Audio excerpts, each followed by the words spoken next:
ठीक है, मेरे साथ में निकाली इब्रानियों अध्याय 11 वचन 3 पढ़ेंगे। इब्रानियों 11 वचन 3। विश्वास ही से हम जान जाते हैं कि सारी सृष्टि की रचना परमेश्वर के वचन के द्वारा हुई है, पर यह नहीं कि जो कुछ देखने में आता है वो देखी हुई वस्तुओं से बना हो। हम विश्वास का अध्ययन कर रहे हैं, विश्वास से जीने के बारे में। पिछले 8 हफ्तों से और हम इसका अध्ययन कर रहे हैं इब्रानियों अध्याय 11 के आधार पर। इब्रानियों अध्याय 11 तो विख्यात अध्याय है विश्वास के विषय के लिए। बाइबल में ऐसे बहुत ही विख्यात अध्याय हैं और ये उनमें से एक है। उदाहरण के लिए पहला कुरिन्थियों 13 ये प्रेम के लिए विख्यात अध्याय है। इब्रानियों 11 विश्वास के बारे में विख्यात अध्याय है। ये अध्याय बुनियादी रूप में पहले बताता है कि विश्वास की परिभाषा क्या है, जैसे बाइबल में और कहीं भी विश्वास की परिभाषा नहीं दी गई है। और फिर ये बताता है कि विश्वास कैसे काम करता है, और फिर यह हमें बहुत से उदाहरण देता है, असली जीवन के उदाहरण जो पुराने नियम से लिए हैं। और वो पुराने नियम से इनके उदाहरण उपयोग करता है। इसके पीछे कारण यह है क्योंकि वो लिखता है, यानी यहूदी विश्वासियों को पहली सदी में ये लेखक यहूदी पृष्ठभूमि का था, जो यहूदी विश्वासियों को लिख रहा था, जो मसीह में उनके विश्वास के कारण सताव में से होकर जा रहे थे। वो यहूदी आस्था छोड़कर मसीह में आए थे, इसलिए उनका मजाक उड़ाया गया, ठट्टा किया गया, ताने मारे। उनकी पहले की पृष्ठभूमि के कारण जो उनसे कह रहे थे, तुम ये पुरानी प्राचीन आस्था को छोड़कर चले गए हो। उसके पीछे जो क्रूस पर लटकाया गया था, दो चोरों के बीच में, लगभग विवस्त्र, पूरी शर्मिंदगी में, असफलता में मर गया, और तुम उसकी सेवा कर रहे हो, तुम उसे प्रभु कहते हो। तो ऐसी बात के बीच में लेखक उन्हें लिखता है कि प्रोत्साहित करें मसीह में उनके विश्वास में। इसलिए ये सब कहने के बाद में इस सुसमाचार की महिमा के बारे में कि ये मसीहा, कि ये सुसमाचार तो पुरानी वाचा से बहुत ही उत्तम और बेहतर है, जिसके बारे में हिब्रू लोग घमंड किया करते थे। यहीं पर आप पढ़ते हैं कि कैसे नई वाचा पुरानी वाचा से उत्तम है, जिसमें उत्तम प्रतिज्ञाएं और ये सब, और वो बताने लगता है कि कितने तरीके से ये अलग है पूरे विवरण में, कि ये कितनी बेहतर है, ये कितनी उत्तम है। और फिर 11वें अध्याय में वो आता है और वहाँ विश्वास के बारे में बड़ा विवरण देता है, परिभाषा देता है, बताता है विश्वास कैसे काम करता है, और फिर विश्वास के उदाहरण देता है। यहाँ अध्याय 11 वचन 3 में मैं विश्वास करता हूँ ये सबसे भरा हुआ वचन है। हमने इस वचन को पढ़ा, लेकिन बहुत से लोग इस वचन को देखकर ये समझते हैं अलग तरीके से। जब आप इसे इस तरह समझते हैं तो सब बर्बाद होता है, यहाँ सीखने के लिए कुछ नहीं रहता। वो ये देखते हैं, वचन 3 देखते, जो कहता है विश्वास ही से हम जानते हैं कि सारी सृष्टि की रचना परमेश्वर के वचन के द्वारा हुई है, पर यह नहीं कि जो कुछ देखने में आता है वो देखी हुई वस्तुओं से बना हो। तो वो कहते हैं ये तो यही कह रहा है, ये कहता है कि विश्वास समझने में हमारी मदद करता है कि सृष्टि परमेश्वर के वचन के द्वारा बनी है। ये यही तो कहता है, यही कहते हैं। पर विश्वास ही वो बात है जो समझने में मदद करता है कि परमेश्वर ने सृष्टि बनाई। कहते हमने प्रभु को सृष्टि बनाते नहीं देखा, हमने सृष्टि को बनाते भी नहीं देखा, हम गवाह नहीं हैं, सबूत नहीं हैं, इसके लिए कोई और सबूत नहीं है, पर विश्वास करते हैं। विश्वास से, विश्वास के द्वारा हम जानते हैं कि सारी सृष्टि की रचना प्रभु वचन से हुई है। यही तो इस वचन का अर्थ है, कहते हैं। और बहुत सी कमेंट्री भी यही बताती है और इस वचन की पूरी बात को ही निकाल देती है। लेकिन दूसरे भी हैं जो बड़े बाइबल के शिक्षक हैं और विद्वान हैं, जो ये कहते हैं नहीं नहीं, ये नहीं कहता है कि विश्वास हमारी ये समझने में मदद करता है कि सृष्टि परमेश्वर के वचन से बनी है। केवल ये नहीं कहता कि विश्वास से हम समझते हैं कि परमेश्वर ने वचन से सृष्टि की है। इसमें इससे बढ़कर है। ये तो विश्वास का अध्याय है और ये तो बहुत भरी हुई बात कह रहा है। तो वो कहते हैं इसका अलग तरीके से अर्थ लगाना चाहिए। क्योंकि वे देखते हैं, यहाँ का संदर्भ, कहते हैं संदर्भ देखिए तो इसे अलग तरीके से समझ पाएंगे। अगर संदर्भ को देखें तो आप पाएंगे कि ये तो पहला वचन है जहाँ ये वचन शुरू होता है विश्वास ही से, और फिर इसके बाद में आप इसे बहुत से अलग वचन में भी पढ़ेंगे। इब्रानियों 11 में बहुत से वचन शुरू होते हैं विश्वास ही से। तो ये एक पैटर्न है कहते हैं। तो इस वचन 3 का जो अर्थ है वो उस पैटर्न में फिट होना चाहिए। ये पैटर्न क्या है? जब भी वचन शुरू होता है विश्वास ही से, तो ये यही बता रहा है कि विश्वास ही से किसी ने कुछ महान काम किया है, कुछ महान हुआ, कुछ अद्भुत चमत्कारी, बहुत ही अद्भुत बात हुई थी। विश्वास ही से के बाद में हमेशा आता है कुछ महान, कुछ अद्भुत और कुछ बहुत ही अच्छा। ठीक है, तो ये पैटर्न है। तो हम पढ़ते हैं सामान्य रूप में यहाँ इस अध्याय में बहुत सी जगह पर जो कहता है विश्वास ही से, ताकि आप उसे महसूस करें। हर समय जब ये वाक्य आता है विश्वास ही से, तो उसके बाद कुछ महान बात हुई वो बताता है। कुछ महान बात वहां पर हुई विश्वास की सामर्थ्य से। तो कहते हैं वचन 3 का जो अर्थ है वो इस थीम में फिट होना चाहिए। कोई कारण नहीं होना चाहिए कि क्यों वचन 3 दूसरे वचनों से अलग हो, क्योंकि पैटर्न सेट किया गया और पैटर्न यहीं पर शुरू हुआ। इसलिए ये बहुत ही जरूरी है कि ये बाकी में फिट हो जाए। तो चलिए अभी पढ़ते हैं वचन 4 और उससे आगे सारे वचन जो विश्वास ही से शुरू होते हैं, और फिर हम वचन 3 पढ़ेंगे और मैं आपको इसका असली अर्थ बताऊंगा। वचन 4, विश्वास ही से हाबिल ने कैन से उत्तम बलिदान परमेश्वर के लिए चढ़ाया, और उसी के द्वारा उसके धर्मी होने की गवाही भी दी गई, क्योंकि परमेश्वर ने उसकी भेंटों के विषय में गवाही दी, और उसी के द्वारा मरने पर भी अब तक बातें करता है। विश्वास ही से हाबिल ने ऐसी भेंट लाई जो परमेश्वर ने ग्रहण की। परमेश्वर उसे धर्मी कहते हैं, ये तो अद्भुत है। हालांकि वो मरने पर भी अब तक बातें करता है, कहता है। 5, विश्वास ही से हनोक उठा लिया गया कि मृत्यु को न देखें, और उसका पता नहीं मिला। उसका पता न मिला क्योंकि परमेश्वर ने उसे उठा लिया था, और उसके उठाए जाने से पहले उसकी ये गवाही दी गई थी कि उसने परमेश्वर को प्रसन्न किया है। तो यहाँ पर ये मनुष्य है, और एक महान बात हुई है कि ये मनुष्य, इसके साथ विश्वास से कुछ हुआ, विश्वास के कारण, विश्वास की सामर्थ्य के कारण कुछ हुआ। इस मनुष्य ने मृत्यु नहीं देखी, वो तो जीवित उठा लिया गया। वो ऐसे ही स्वर्ग में चला गया। वो एक पल यहाँ पर था और अगले ही पल उठा लिया गया। ये सच में हुआ है। और फिर वचन 7, विश्वास ही से नूह ने उन बातों के विषय में जो उस समय दिखाई न पड़ती थी, चेतावनी पाकर भक्ति के साथ अपने घराने के बचाव के लिए जहाज बनाया, और उसके द्वारा उसने संसार को दोषी ठहराया और उस धर्म का वारिस हुआ जो विश्वास से होता है। उन दिनों में उन्होंने कभी बारिश नहीं देखी, बाढ़ नहीं देखी, और सबसे महत्वपूर्ण, उन्होंने कभी कोई नाव नहीं देखी थी। उसे जहाज बनाने के लिए कहा गया था, और उसने जहाज बनाया।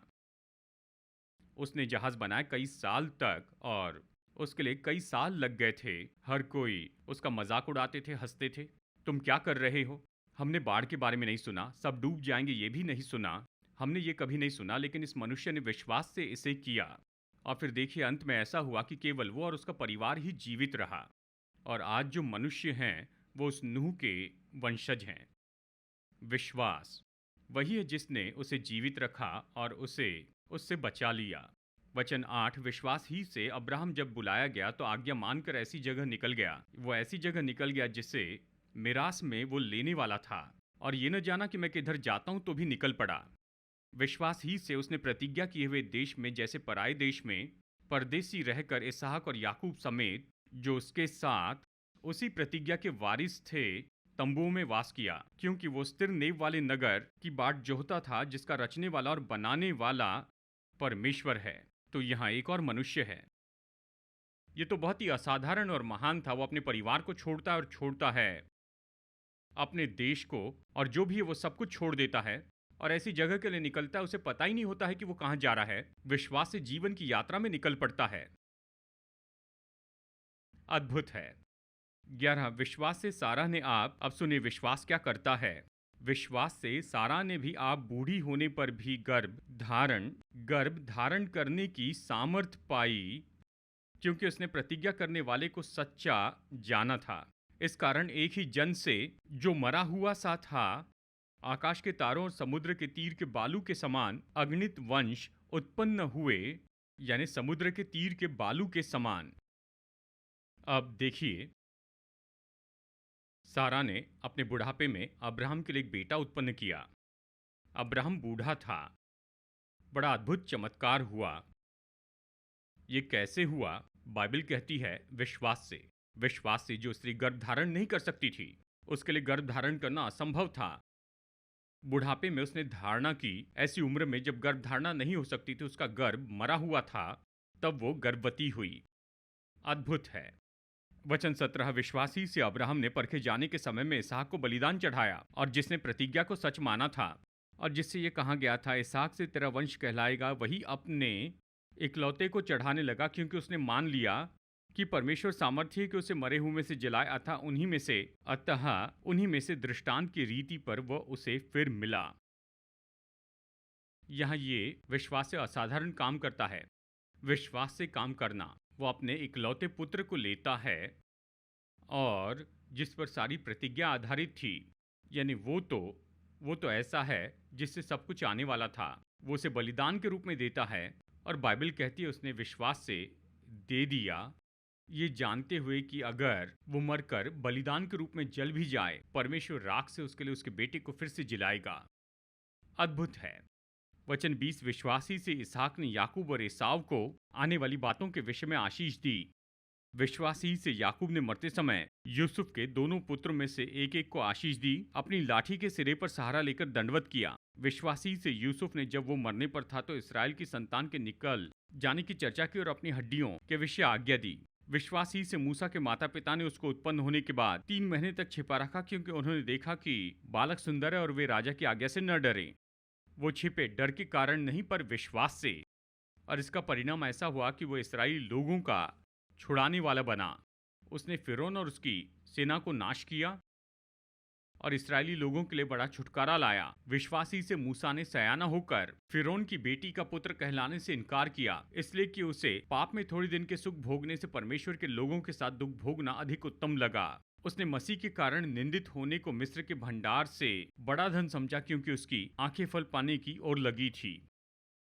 तो यहाँ पर राजा के नाती के रूप में जाना जाता था और उसने इसका इनकार किया था। उसने दुख उठाने का चुनाव किया। विश्वास ही से हिम्मत का ये कदम उठाया कि राजमहल को भूल जाएं, कि जाकर इस्राएलियों के साथ में रहे, हर परिणाम को सहने के लिए तैयार हो जाए। विश्वास के कारण आप महान काम करते हैं। अब चलिए आगे पढ़ते हैं। यहाँ वचन 27, विश्वास ही से राजा के क्रोध से न डरकर उसने मिस्र को छोड़ दिया, क्योंकि वो अनदेखे को मानो देखता हुआ दृढ़ रहा। विश्वास ही से उसने फसह और लहू छिड़कने की विधि मानी, कि पहलौठे का नाश करने वाला इसराइलियों पर हाथ न डाले। ये सब मैं विस्तार से बाद में बताऊंगा, पहले इसे समझ ले कि जब भी कहता है विश्वास ही से, तो उसके बाद में महत्वपूर्ण बात होती है। हाँ, यहाँ ये मनुष्य है, फसह मनाता है, लहू छिड़कना मनाता है, ये सब विश्वास ही से। विश्वासी से वे लाल समुद्र के पार ऐसे उतर गए जैसे सूखी भूमि पर से। जब मिस्री ने ऐसा करना चाहा तो सब डूब मरे। क्या कल्पना कर सकते हैं अगर आज मैं आपको मरीना बीच ले जाऊं और कहूं मैं समुद्र को 2 भाग कर दूंगा और मेरे साथ में चलो, हम श्रीलंका चलते हैं और वापस आएंगे। मैं जानता हूं बहुत से लोग कहेंगे पास्टर आप ही को मुबारक हो, वहां पहुंचने पर हमें फ़ोन करना, प्रभु आपकी देखभाल करेंगे, पर हम यहीं पर रहेंगे। अगर मैं समुद्र को विभाजित भी कर दूं तो भी संदेह करता हूं कि शायद आप मेरे साथ नहीं चलेंगे। यहाँ ये मनुष्य है, समुद्र विभाजित किया और लोग उसके साथ में चल रहे थे विश्वास से। विश्वास बहुत ही महान काम करता है। यही विचार हम यहाँ पर पाते हैं। जब भी विश्वास से कहता है तो इसके बाद में निश्चय कोई महान काम होता है, अद्भुत और कुछ असाधारण काम। अगला वचन देखिए, वचन 30, विश्वासी से यरीहो की शहरपनाह जब वे 7 दिन तक उसका चक्कर लगा चुके तो वो गिर पड़ी। अब देखिए, शहरपनाह, यरीहो की शहरपनाह, क्या आपने कभी सुनी कि शहरपनाह गिर गई क्योंकि किसी ने 7 दिन चक्कर लगाए, 7वें दिन 7 चक्कर लगाए? खैर, यहाँ हमारे शहर में दीवारें गिरती हैं, कई कारणों से गिरती है, लेकिन वो शहरपनाह इतनी मोटी थी कि वे तो उस शहरपनाह पर रथों की रेस लगाते थे, और ये इतनी चौड़ी थी और इतनी ऊंची थी, और ये गिर गई बस इसलिए कि लोगों ने 7 दिन तक चक्कर काटे थे। 7वें दिन जब चक्कर लगाए तो वो जोर से चिल्लाए और वो शहरपनाह गिर गई। वो बड़ी सामर्थी शहरपनाह गिर गई। अद्भुत बात है। और ये कैसे हुआ? बाइबल कहती है विश्वास से हुआ। कल्पना कीजिए कि विश्वास कैसा है। वचन 31, विश्वास ही से राहाब वेश्या आज्ञा न मानने वालों के साथ नष्ट नहीं हुई, इसलिए कि उसने भेदियों को कुशल से रखा था। देखिए, एक स्त्री थी जो वहाँ यरीहो के शहर में वेश्या थी। जब परमेश्वर ने इस्राएलियों से कहा कि यरीहो शहर को जीत लो, उसने आज्ञा दी कि वहाँ की हर एक चीज़ और हर एक को नाश कर दे। फिर भी विश्वास से ये स्त्री और इसका परिवार बचाया गया, और वो यीशु पूर्वज हो गई। यीशु की वंशावली में इसके नाम के बारे में यहाँ पर बताया गया है। अद्भुत आदर एक स्त्री को दिया गया है जिसका कोई सम्मान नहीं था। विश्वास के कारण, विश्वास आपकी मंजिल बदल देता है, सब कुछ बदल देता है। और फिर वचन 32 से आगे देखिए, और यहाँ से कुछ वचन मैं पढ़ने वाला हूँ, और ये अद्भुत वचन हैं।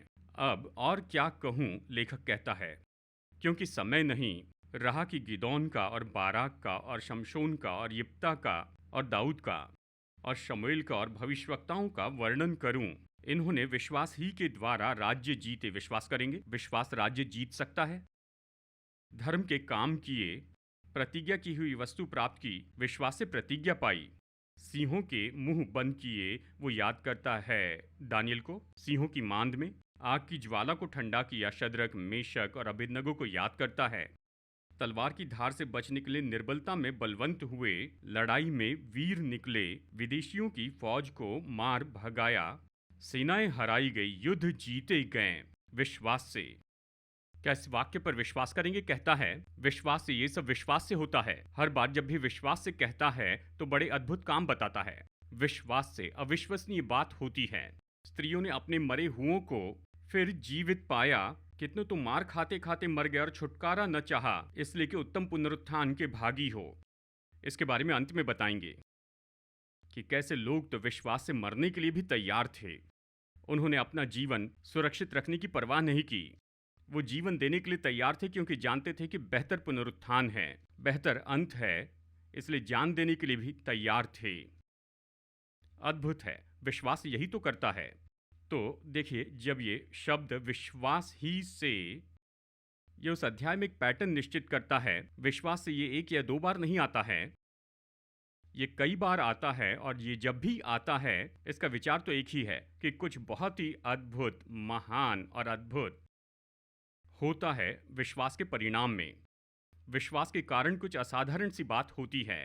अब अगर आप अध्याय 11 वचन 3 देखें और इसका इसी तरीके से अर्थ लगाए, तभी आप सही होंगे, क्योंकि आप ये नहीं कह सकते कि वचन 3 इस स्कीम में नहीं आता है। जो स्कीम में फिट होना ही चाहिए। तो वचन 3, विश्वासी से हम जान जाते कि सारी सृष्टि की रचना परमेश्वर के वचन के द्वारा हुई, पर यह नहीं कि जो कुछ देखने में आता है वो देखी हुई वस्तुओं से बना हो। इसका क्या अर्थ? हम इसे कैसे ले? जैसे कहाँ कुछ लोग कहते हैं, ये ऐसे ही कहता है, पर विश्वास ये समझने में हमारी मदद करता है कि सृष्टि की रचना परमेश्वर के वचन से हुई। नहीं, विश्वास केवल इसे समझने में मदद नहीं करता, विश्वास इससे बढ़कर करता है। ये यहाँ पर कह रहा है विश्वास से सारी सृष्टि की रचना परमेश्वर के वचन से हुई है। ये विश्वास से हुई है। दूसरे शब्दों में ये कह रहा है, ये संसार जिसे आज हम देखते हैं, आज जो कुछ भी हम देखते हैं, ये तो बना है, ये जो कुछ भी देखा जाता है, ये तो विश्वास का उत्पादन है। ये विश्वास से बना संसार है। वचन ने संसार को बनाया है। ये विश्वास का उत्पादन है। पूरा संसार, जो कुछ भी हम देखते हैं, इस संसार में एक भी चीज जो हम देखते हैं ऐसी नहीं है कि जो विश्वास के द्वारा बनाई नहीं गई। ये सब कुछ रचा गया, बनाया गया, आकार दिया गया परमेश्वर द्वारा विश्वास से। परमेश्वर ने अपने उस बड़ी सामर्थ्य से, आत्मिक सामर्थ्य जिसे विश्वास कहते हैं, ये अद्भुत शक्ति और सामर्थ, ये अद्भुत सामर्थ जिसे विश्वास कहते हैं, वो सामर्थ खोली गई जब उसने अपना मुंह खोला और वो बोलने लगा कि उजियाला हो जाए, कि जल अलग हो जाए और वो हो जाए, हर समय जब उसने अपना मुंह खोला और उस सामर्थ को उसने खोला, वो महान सामर्थ जिसे विश्वास कहते हैं, उस अदृश्य संसार से, उस आत्मिक संसार से, वो सबसे महान सामर्थ, वो बाहर गई और उसने ये सब उत्पन्न किया जो हम देखते हैं। तो जो कुछ भी बनाया गया है वो विश्वास का उत्पादन है। अब ये आपको पूरी तरह अलग जगह पर रखता है। बात तो ये है, यदि ये पूरा संसार यानी जो भी हम देखते हैं ये विश्वास से उत्पन्न हुआ है, तो उस विश्वास की सामर्थ के बारे में सोचिए। आज हम इसी के बारे में कह रहे हैं। विश्वास की ये अद्भुत सामर्थ, ये आत्मिक सामर्थ, हमें इसे समझना है, जानना है आज हमारे लिए क्या करती है। आज हमारे जीवन में आज हमने जो पढ़ा ये केवल पुरानी कहानी नहीं है, ये तो आज काम कर रहा है, ये हमारे लिए काम करता है, हमारे द्वारा और हम में। जैसे हम अपने हृदय को विश्वास से भरते हैं और उस विश्वास को खोलते हैं परमेश्वर के वचन के द्वारा जो हमारे मुंह से बोलते हैं। यही तो बात है, इस तरह से इस वचन को देखना चाहिए, क्योंकि इब्रानियों का लेखक जब इसे लिखता है वो तो उन सारी बातों के आधार पर रखता है जो उसने पुराने नियम से देखा था और सीखा था, और उसके मन में वो सारी बातें भी थी जो यीशु ने सिखाई थी। क्योंकि वो नए नियम का लेखक है, उसने यहाँ नए नियम के कोई उदाहरण नहीं बताए हैं, वो खास करके पुराने नियम के उदाहरण बताता है, केवल पुराने नियम के उदाहरण, क्योंकि ये उन लोगों को लिख रहा है जो इब्रानी पृष्ठभूमि के थे। वो जानता था कि ये उनके लिए बहुत ही दिलचस्प रहेगा। जैसे ही पुराने नियम की बात करेंगे तो वो सुनेंगे, अब्राहम, मूसा, इन सब के बारे में वो सुनेंगे, तो वो उन बातों के बारे में उदाहरण के रूप में कहता है, लेकिन उसके मन में वो बातें जो यीशु ने विश्वास के लिए सिखाई। यीशु ने विश्वास के बारे में क्या सिखाया? अब देखिए, अगर आप बस हम गूगल के दिनों में जी रहे हैं। अब बहुत से नौजवान सोचते हैं कि हम जो बूढ़े लोग हैं ये बेवकूफ़ हैं, क्योंकि उनके पास गूगल है। लेकिन आपको हमारे लिए आदर रखना चाहिए, बड़ों के लिए, क्योंकि गूगल के पहले ही हम अच्छे से पास हुए और अच्छा काम किए। तो उसके बारे में सोचिए, हमने गूगल के पहले ही सब कुछ बिल्कुल ठीक किया और अच्छे से ऊपर आए। अगर आप गूगल में जाकर कहें विश्वास 400 समाचारों में, और यहाँ पर वचनों की बड़ी सूची आएगी, बहुत से वचनों की सूची आएगी। अगर आप पढ़े, यहाँ पर यीशु विश्वास के बारे में कह रहे हैं किसी तरह से, और हर बार जब भी विश्वास कहाँ जाता है, मैं आपसे कहूँ ज़्यादातर बार ये बताता है कुछ अद्भुत होने के बारे में। विश्वास के कारण किसी ने चंगाई पाई, किसी ने छुटकारा पाया, किसी ने, जानते हैं, पानी पर चलना, या कोई कुछ कर रहा है विश्वास से, बीमारी से अद्भुत चंगाई, और ये सब। मैं आपको कुछ उदाहरण देता हूं, लेकिन चलिए मैं आपको बता दूं कुछ उदाहरण यहाँ पर। उदाहरण के लिए मत्ती अध्याय 6 वचन 30, मैं वचन बताऊंगा, आपको देखने की ज़रूरत नहीं, बस इसे सुनिए तो ठीक होगा, क्योंकि ये सब परिचित वचन है। मैं बता रहा हूँ वचन जहाँ यीशु विश्वास के बारे में कहते हैं। मत्ती अध्याय 6 वचन 30 में यीशु ने कहा, अगर परमेश्वर मैदान की घास को वस्त्र पहनाता है, क्या वो इनसे बढ़कर, जब परमेश्वर मैदान की घास को जो आज है और कल भाड़ में झोंकी जाएगी ऐसा वस्त्र पहनाता है बस एक दिन के लिए, ये घास जो एक दिन के लिए रहती है उसे परमेश्वर ने अच्छा वस्त्र पहनाया, परमेश्वर ने इतने अच्छे से पहनाया, और फिर वो कहता है क्या वो इससे बढ़कर क्यों न पहनाएगा, हे अल्पविश्वासियों। मेरी परवरिश बाइबल पढ़ते हुए हुई, हम घर में बाइबल पढ़ते थे सुबह और शाम, तो ये मत कहिए मुझे बाइबल पता नहीं, पर मुझे बाइबल पता नहीं थी। एक तरीके से मैं बाइबल जानता था, मुझे सारी कहानी और ये वचन पता थे। अगर मुझसे ये वचन कहते तो मैं आपको बताता कि ये कौन सा वचन है, पर मुझे इसका अर्थ पता नहीं था। मुझे कहानी पता थी लेकिन उसका अर्थ पता नहीं था। ये समस्या थी। आज विश्वासियों में यही समस्या है, क्योंकि मैं उस समस्या में था इसलिए समझ सकता हूँ। हम सारी कहानी तो जानते थे लेकिन ये नहीं जानते थे कि उसका अर्थ क्या है। इसका अर्थ है, यीशु कह रहे हैं कि हे अल्पविश्वासियों, क्या वो तुम्हें नहीं पहनाएगा। इसका अर्थ है कि विश्वास मेरी भौतिक ज़रूरतें पूरी कर सकता है। यीशु यहाँ कह रहे हैं, जैसे यीशु ने सिखाया उसमें मुझे दिलचस्पी, मैं बाइबल कॉलेज के विद्यार्थियों से कहता हूँ, यीशु के प्रचार को देखो और उससे सीखो। उसने महान बातों का प्रचार किया, बहुत ही गहरी सिद्धांतों का भी। पहाड़ी उपदेश को पढ़िए, सबसे महान प्रचार है। आप पाएंगे कि उसने सच में 10 आज्ञाओं को लेकर उसे बिल्कुल अलग कर दिया और उसने 10 आज्ञाओं के अर्थ को समझा कर बताया जो उन्होंने पहले कभी नहीं सुना था। उसने असली अर्थ उन्हें बताया और इसलिए कहते हैं एक्सजीसस, जानते हैं, बाहर निकालना। बहुत से लोग तो केवल अंदर ला रहे हैं, लेकिन वहां जो है इसे बाहर लाना है। 10 आज्ञाओं का मतलब क्या है? हर एक आज्ञा जो है सही तरीके से यीशु ने इसका अर्थ बताया, बहुत ही गहरी सिद्धांतों की शिक्षा है। पर जानते हैं, आप जा सकते हैं अगले अध्याय में, पहाड़ी उपदेश में, और आप यहां पर पढ़ सकते हैं, यानी अध्याय 6 के अंत में, यानी लगभग वचन 25 से वो इस तरह शुरू करते हैं। इसलिए मैं तुमसे कहता हूं कि अपने प्राण के लिए ये चिंता न करना कि हम क्या खाएंगे, क्या पिएंगे, और अपने शरीर के लिए क्या पहनेंगे। हाँ, ये तब की बात करते हैं जब मुश्किलें होती हैं, बहुत ही व्यवहारिक बात के बारे में कहते हैं। अब वो सिद्धांत से आगे बढ़कर व्यवहारिक में आते हैं। ये लोगों की असली ज़रूरत के बारे में कहते हैं, भौतिक ज़रूरतें या सांसारिक ज़रूरतें, जानते हैं, यानी चिंताएं, जो परवाह की बात है, जो लोगों में हैं, उनकी ज़रूरतों के बारे में कहते हैं। कोई आश्चर्य नहीं कि बहुत से लोग यीशु के पीछे चलते थे और फरीसियों के पीछे कम लोग चलते थे। उनके पीछे वो तो कई बार यीशु से जलते थे कि इतने लोग इसके पीछे क्यों चल रहे हैं, क्योंकि यहाँ वो मनुष्य था जो बोल रहा था, चिंता न करो चिंता न करो, ये चिंता न करो कि हम क्या खाएंगे और क्या पिएंगे और कौन से वस्त्र पहनेंगे। और वो ये उदाहरण देते हैं कि यहाँ तक कि घास भी अच्छे वस्त्र पहने हैं, और कैसे परमेश्वर आपको घास से उत्तम वस्त्र न पहनाएगा जो आज है और कल चली जाएगी। घास जो एक दिन के लिए जीती है, परमेश्वर उसे इतने अच्छे वस्त्र पहनाते हैं, क्या वो इसे आपके लिए नहीं करेंगे? क्या वो आपको बेहतर वस्त्र न पहनाएंगे? वो सच में वस्त्र के बारे में उनकी परवाह को बता रहे थे।